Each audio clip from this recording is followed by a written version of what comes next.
CCTV စီစံတစ်ခုကိုစတင်အသုံးပြုတော့မယ်ဆိုရင်ဘာတွေသိထားဖို့လိုလဲအရင်ဆုံး CCTV ကင်မရာတွေပမာတက်မှာလဲအဲ့တော့ကိုတက်စင်အသုံးပြုမဲ့နေရာဒီအိမ်လားရုံလားဆိုင်လားစက်ရုံလားကိုတောင်လားစသဖြင့်နေရာချင်းတွေပေါ်မှာမူတည်ပြီးတော့ကင်မရာအလုံးရည်အတွက်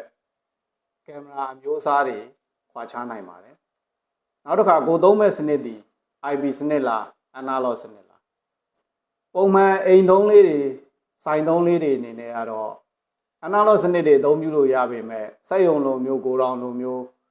ကင်မရာရေတွက်များတာမျိုး area ကျယ်ပြန့်တဲ့နေရာတွေမှာတော့ IP စနစ်ကိုအသုံးပြုမှာပဲအဆင်ပြေနိုင်မှာဖြစ်ပါတယ်နောက်တစ်ခုက CCTV ကိုဘာအတွက်တက်မှာလဲကိုကလူဝင်လူထွက်လောက်ပဲကြည့်ကျင်တာလားအဲမှာလှုပ်ရှားမှုရှိမရှိလောက်ကိုပဲသိကျင်တာလားမြင်ကွင်းကျယ်တာလိုချင်တာလားမြင်ကွင်းကျင်းကိုလိုချင်တာလားအနီးကပ်ကြည့်ချင်တာလားဆိုတဲ့ပုံမှာမူတည်ပြီးတော့ကင်မရာရဲ့ focal length တွေကိုရွေးချယ်အသုံးပြုနိုင်မှုလိုပါတယ်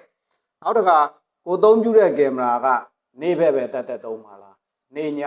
ကာလာရတာဟာမျိုးသုံးပါလားလူလှုပ်ရှားမှုရှိတဲ့အချိန်ညမှကာလာနဲ့ပေးနိုင်တဲ့ smart light function ပါတဲ့ကင်မရာမျိုးစားတွေသုံးပါလားနောက်တစ်ခါအတန်ပါတဲ့ကင်မရာမျိုးစားသုံးပါလားရိုးရိုးရုပ်တက်ပဲ record လုပ်တဲ့ကင်မရာမျိုးသုံးပါလားဆိုတာတွေသိဖို့လိုပါတယ်နောက်တစ်ခါကင်မရာရဲ့ resolution ပေါ့သုံးပြုမဲ့ကင်မရာရဲ့ကြည်လင်ပြတ်သားမှုဟာ resolution ပေါ်မှာမူတည်နေတာဖြစ်တဲ့အခါကျတော့ကိုကတာမန်အသုံးပြုနေကြ2 megapixel ကင်မရာလောက်ကိုပဲသုံးပါလား4 megapixel ကင်မရာအထိသုံးမလားခုနောက်ဆုံးထွက်လာတဲ့ 4K resolution ရှိတဲ့ကင်မရာမျိုးစားတွေသုံးပါလားဆိုတော့ရွေးချယ်နိုင်ဖို့လိုပါတယ်နောက်တစ်ခါကင်မရာ channel ရေးအတွက်ကိုတက်မဲ့ကင်မရာက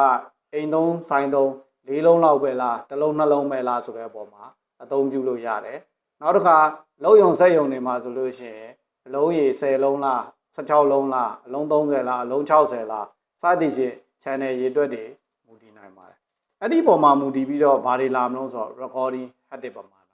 အဲ့တော့ကိုက CCTV မှာ record ကိုဘယ်နည်းအစားလိုချင်တာလဲတစ်ပတ်လောက်ပဲလားတစ်လလောက်လိုချင်တာလား6လလောက်ထိ record ထားချင်တာလားနောက်တစ်ခါကျွန်တော်တို့ကဒီကင်မရာတွေကို online ကနေရောချိတ်ဆက်အသုံးပြုအောင်မှာလားဆိုတာကိုသိဖို့လိုအပ်ပါတယ်အရေးကြီးဆုံးအချက်ကတော့လက်ရှိတက်ထားတဲ့ system ပေါ်မှာနောက်ထပ်မှန်ပြီးတော့တိုးချက်တက်စေမှုရှိသေးလားဆိုတဲ့အချက်တွေပါပဲနောက်အခုနောက်ပိုင်းအိမ်သုံးလေးတွေအတွက် wireless camera portable လေးတွေပဲသုံးမလားစသဖြင့်ရွေးချယ်စရာတွေကိုသိနာလည်ထားဖို့လိုအပ်ပါတယ်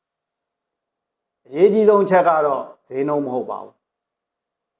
မှန်ကန်ကောင်းမွန်တဲ့ product quality ရည်သွေးအာမခံနိုင်တဲ့မျိုးစား brand ကိုရွေးချယ်နိုင်ပြီးတော့တကယ်ယုံကြည်စိတ်ချပြီးတော့စနစ်ကျတဲ့ service technician တွေနဲ့ချိတ်ဆက်ဆောင်ရွက်နိုင်မှုအရေးကြီးဆုံးပါပဲ